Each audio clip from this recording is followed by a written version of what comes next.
Hilborne from Women in Sport who put these findings together. A very good morning to you, Stephanie. Let's just start with the difference between boys and girls. We pretty much assume that everyone, when they're younger, has dreams of winning the World Cup or playing for their favourite team, but you found a dream deficit. So can you tell us some more about that?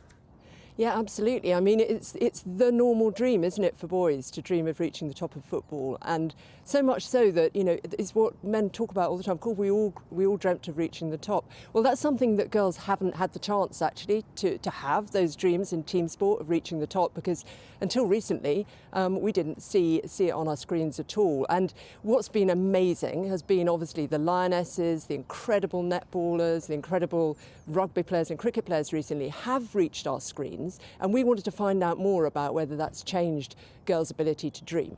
What's really interesting, we've done 3 surveys now, is that for those girls who do play a lot of sport and are completely mad on sport, it really has transformed their dream rate.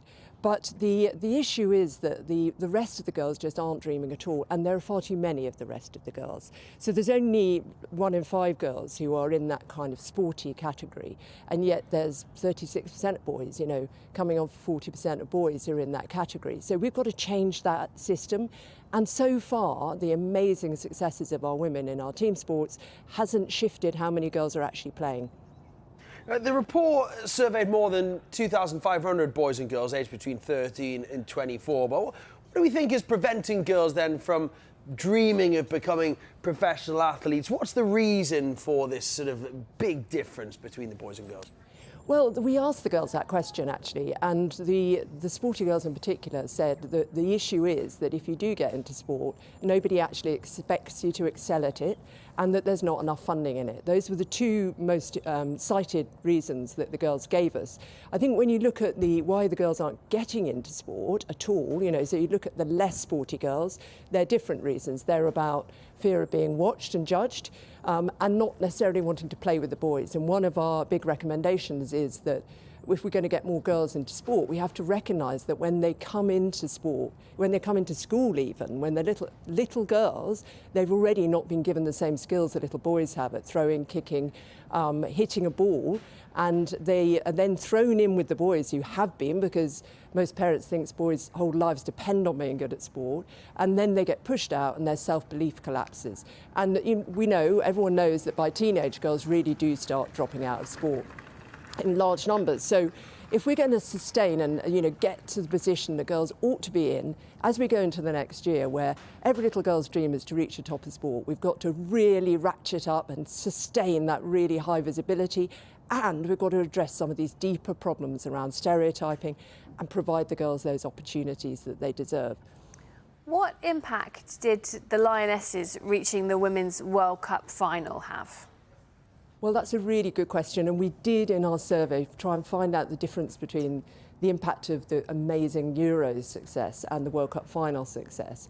And what we found was, inevitably, because it was the other side of the world and the timing didn't really work, it wasn't quite such a high impact as the Euros had been, but it had a big impact. We also asked what the impact of the questionable kiss was on their sense of women's position in sport, and 72% of the girls said it did make them think about how women were treated in sport, and we really don't want to see their dreams stifled just as they're taking off. So it had some really positive impacts.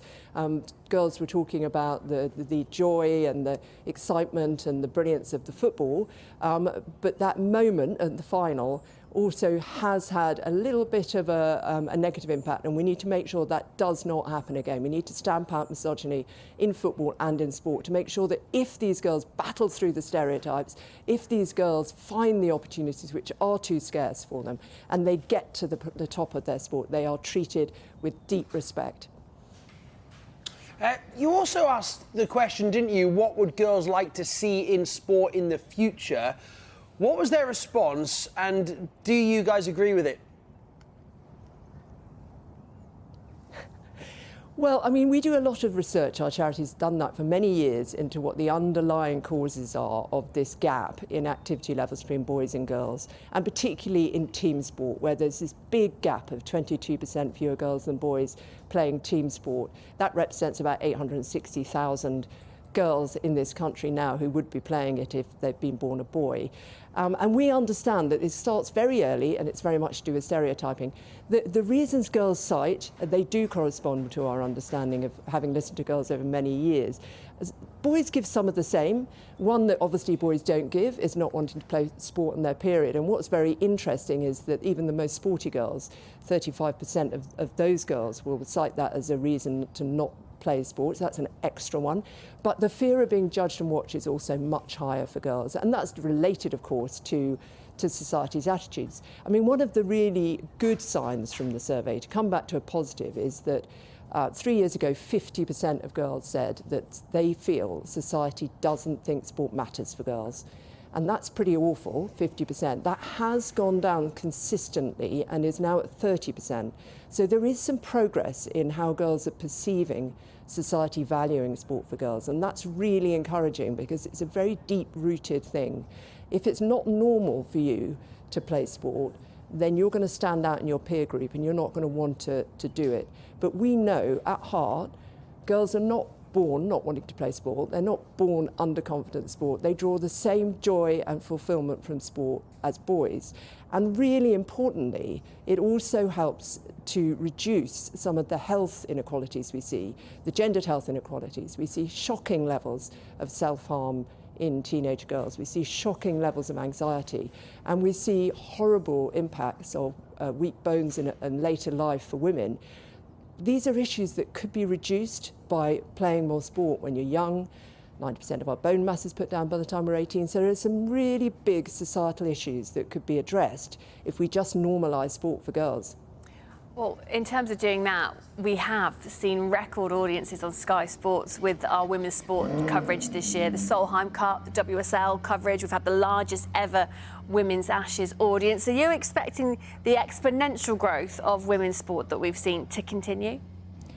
We definitely want to see it continue. We do expect it to continue because I think the more we put sport on our screens, and Sky Sport has done really well at doing with all those competitions, the more we realise that, funnily enough, people do want to watch women play sport. You know, it's just as exciting. There's just as much jeopardy. There's just as much brilliance being shown. And so it's got to rise exponentially. We never gave it a chance before. I grew up being mad keen on netball. I never, ever saw netball on TV. I couldn't dream of reaching the top of netball. Now we're beginning to show that. We need to just ratchet that up and realise that we need to invest in particularly that sport, netball, which was always the big team sport for girls, and actually give the right broadcasting revenues for it so we can really make a success of it. But yes, it's got to keep growing, and it matters. Yeah, Stephanie, brilliant to speak to you. Yeah, thank you so much, and thank you for sharing your thoughts. It's a very important issue, and it's really important that we highlight it. Thank you. Thanks, Stephanie. Now, new research from the charity Women in Sport has found that less than a third of girls dream of reaching the top level of sport compared to more than half of boys. Yeah, the research conducted over the last 3 years surveyed 2,593 girls and boys, with research also finding 82% of girls don't believe women's sport gets taken as seriously as men's sport. Being able to see it and believe it, I think that's the most important thing. Growing up, that was never the case, but now I think the young girls being able to see their idols, see us playing professional football, they can start believing it. And I think the work we do on and off the pitch and being role models, being good role models, and be exciting to watch as well for them young girls to come and support us, but be really excited. And that's what I want to be when I'm older. I think our job is to do that, and yeah, to be able to see it is you'll be able to believe it then. We're moving in the right direction for that. I think when I was younger, if you said who was your favourite footballer, I'd always point to a male player, but now young players will say female players, you know, and it's we've seen the amount of times, you know, like Mary Earps, for example, selling England shirts that are selling out every single time they're up for sale. The culture's changing. It's not going to happen overnight. It's going to take time, but it's definitely changing.